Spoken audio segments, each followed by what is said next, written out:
புளி சாதத்துக்கு தேவையான பொடி அரைக்கிறதுக்கு தேவையான பொருட்கள் 2 காஞ்ச மிளகாய், 1 ஸ்பூன் கடலைப்பருப்பு, 1 ஸ்பூன் உளுந்து, 10 மிளகு கொஞ்சம் பொன்னிறமாக வறுத்து அரைச்சி எடுத்துக்கலாம்.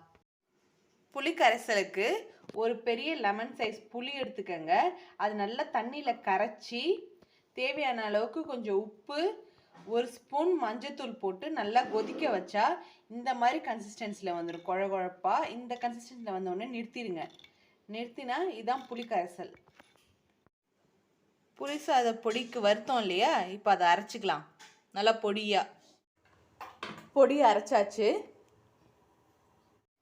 புளி சாதத்துக்கு ஒரு வாணலை வச்சு 2 ஸ்பூன் நல்லெண்ணெய் ஊற்றி, கொஞ்சம் தாராளமாகவே ஊற்றிக்கோங்க. ஒரு 3 ஸ்பூன் கூட ஊற்றி, எண்ணெய் காஞ்சதும் கடுகு உளுத்தம் பருப்பு போட்டுக்கோங்க. கடுகு வெடித்ததும் 2 ஸ்பூன் கடலைப்பருப்பு, 2 ஸ்பூன் உளுத்தம் பருப்பு போட்டுக்கலாம்.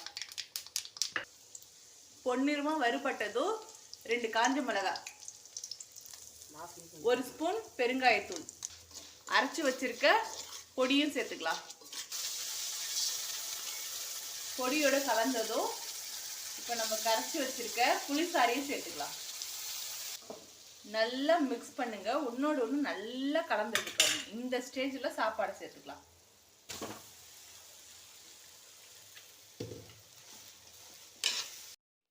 இப்போ அந்த கலவையோட ஒயிட் ரைஸும் சேர்த்து நல்லா கலந்துட்டோன்னா புளி சாதம் ரெடி. இந்த டைப்பில் செஞ்சு பாருங்கள். எப்படி வந்துச்சுன்றதை கமெண்ட் பண்ணுங்கள், ஷேர் பண்ணுங்கள், லைக் பண்ணுங்கள். தேங்க்யூ.